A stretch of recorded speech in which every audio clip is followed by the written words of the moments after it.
nanay at tatay sa atin. Sa aking pagtanda, unawain mo sana ako at pagpasensyahan. Kapag dala ng kalabuan ng mata, nakabasag ako ng pinggan o nakatapon ng sabaw sa pagkainan. Huwag mo sana akong kagagalitan. Maramdamin ng isang matanda. Nagsaself-pity ako sa tuwing sinisigawan mo ko. Kapag mahina na ang tenga ko at hindi ko maintindihan ang sinasabi mo, huwag mo naman sana akong sabihan ng bingi. Pakiulit na lang ang sinabi mo o pakisulat na lang. Pasensya ka na, anak. Matanda na talaga ako. Kapag mahina na ang tuhod ko, pagtiyagaan mo sana akong tulungang tumayo. Katulad ng pag-aalalay ko sa iyo noong nag-aaral ka pa lamang lumakad. Pagpasensyahan mo sana ako kung ako man ay nagiging makulit at paulit-ulit na parang sirang plaka. Basta pakinggan mo na lang ako. Huwag mo sana akong pagtatawanan o pagsasawa ang pakinggan. Natatandaan mo anak noong bata ka pa? Kapag gusto mo ng lobo, paulit-ulit mo yung sasabihin.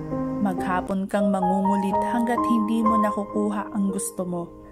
Pinagtiyagaan ko ang kukulitan mo. Pagpasensyahan mo na rin sana ang aking amoy. Amoy matanda, amoy lupa. Huwag mo sana akong piliting maligo. Mahina na ang katawan ko. Madaling magkasakit kapag nalamigan.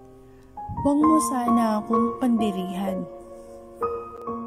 Natatandaan mo noong bata ka pa? Pinagtiyagaan kitang habulin sa ilalim ng kama kapag ayaw mong maligo. Pagpasensyahan mo sana kung madalas ako'y masungit. Dala na marahil ito ng katandaan. Pagtanda mo, maiintindihan mo rin. Kapag may konti kang panahon, magkwentuhan naman tayo. Kahit sandali lang, inip na ako sa bahay. Maghapong nag-iisa. Walang kausap. Alam kong busy ka sa trabaho. Subalit nais kong malaman mo na sabik na akong makakwentuhan ka. Kahit alam kong hindi ka interesado sa mga kwento ko. Natatandaan mo anak, nung bata ka pa, pinagtiyagan kong pakinggan at intindihin ang pautal-utal mong kwento tungkol sa iyong teddy bear.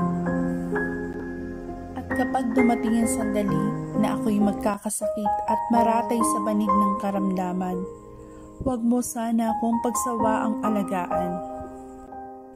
Pagpasensyahan mo na sana kung ako man ay maihi o madumi sa higaan. Pagtiyagaan mo sana akong alagaan sa mga huling sandali ng aking buhay. Total, hindi na naman ako magtatagal. Kapag dumating ang sandali ng aking pagpanaw, hawakan mo sana ang aking kamay at bigyan mo ako ng lakas ng loob na harapin ang kamatayan.